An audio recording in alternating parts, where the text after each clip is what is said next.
Sorry, the video was cut off. So basically here we are again, looking at this graph, the straight line graph, and we're trying to find a equation. So basically we're gonna start off with finding the gradient m. So basically m, okay, we have to remember there's like m for the midpoint and there's m for gradient, right? So now the difference is small and big M, but for now we're just gonna focus on gradient. So generally M would just mean gradient at this point of functions. So here we go. You're gonna have to find 2 points, right? And now here we've already found these 2 points we are looking for. Here they are, right? So we just chose these 2 points. The gradient is calculated by let's label these points A and B, right, to make it easier. So it would be y, right, the y coordinate of, let's say, B minus the y coordinate of A, which could be vice versa, right? But since it is like this, it would also mean the x coordinate of B minus the x coordinate of A has to correspond like that. So basically the y coordinate of B is 7 minus the y coordinate of A is 1 over the B coordinate, the x coordinate of B is 3 minus the x coordinate of A, which is 0. Therefore, simplifying this, it is 7 minus 1, which is 6 over 3, right? So coming to it again, this is equal to 2, right? So now at this point we do have C. Let's just write it over here. C is equals to 1 because it is the where x is equals to 0, the y-intercept, right? Is the y-intercept, it intercepts the y-axis. X is equals to 0. So as you can see, this is 1, right? But at some point, some graphs hardly show you the part which intercepts within the axis. So basically what one would use in determining C, you would use, let's say, a coordinate which you found on this graph. So this graph right here, this point here is actually -1, right, and -1. So let's just put this in a block, right, just separate it. So basically, let's say we do not see the point whereby it intercepts the y-axis. Let's say we are now looking for C, right? How this would happen is taking the formula, right, based on what you have found now, 2m, right, which is the gradient, would it be 2x plus C, only substituting the values that you have, right, you found in. So with finding C, we choose a point here, preferably a point which you did not use here, or yes, you can use one of these points here since they are more accurate. But I like choosing a different point, right? But let's just choose B. Okay, let us start off. The y value of B is 7, right? Equals to 2, which we have as the gradient, and then x right here is the x coordinate of B, which is equals to 3, plus C. So basically, okay, let us simplify this. X equals 2. 2 times 3 is 6 plus C. Therefore, 7 minus 6 is equals to C. Therefore, C is equals to 1.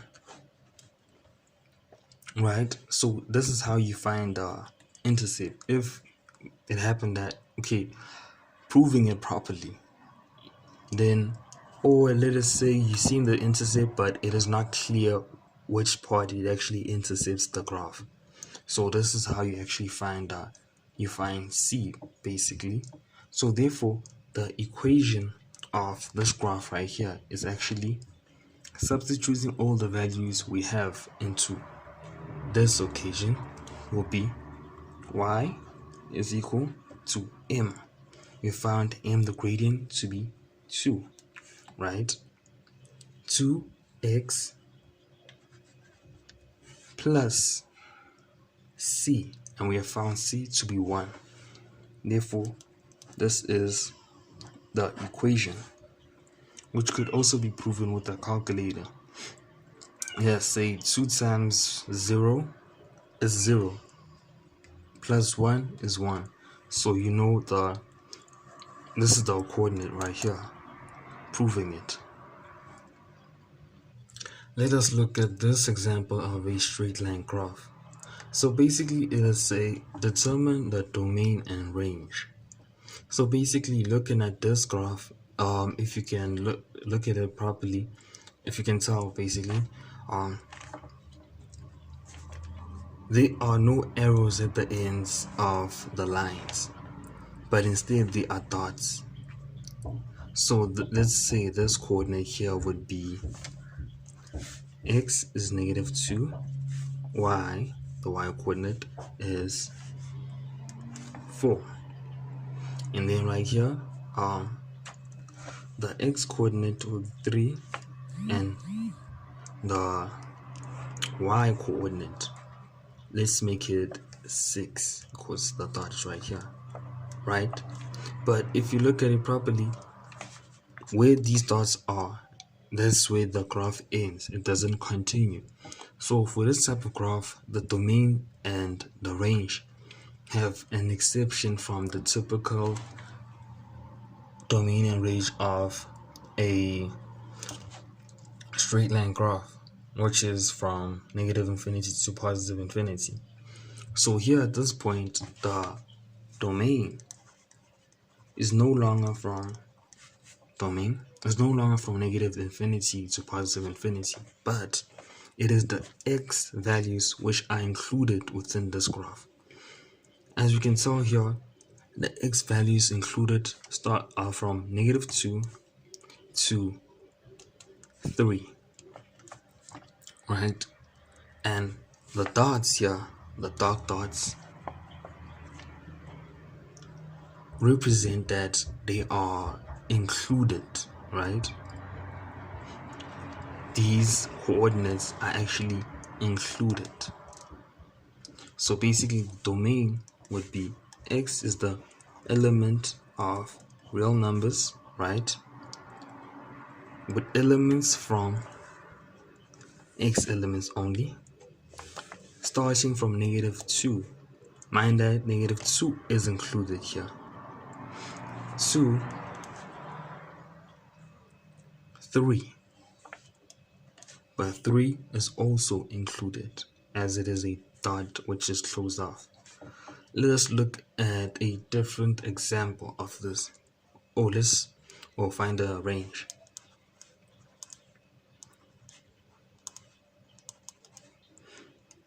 Right? So the range is the y value, is the element of real numbers from the lowest number right here is on this side. So, this is actually -6. So it starts off from -6, right? And say -6 is included at this point. So it's -6 to 4. And 4 is also included at this point. But now let us look at a different point. Let us say we are looking at a graph. Let's just put it here. And let it roll to right.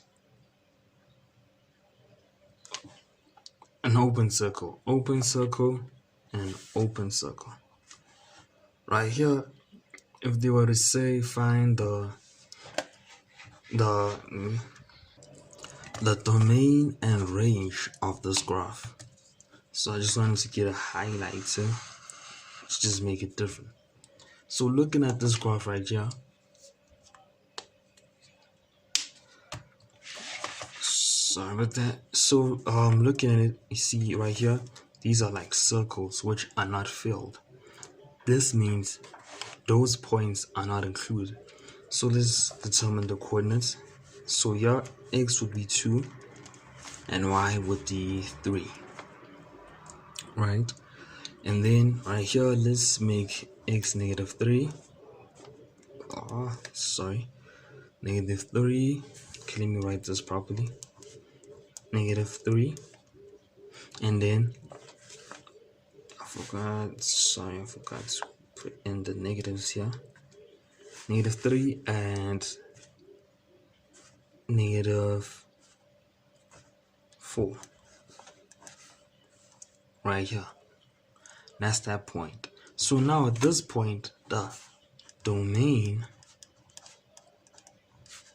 right,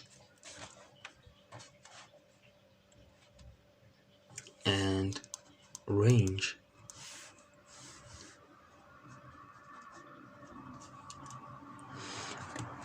is just highlighting these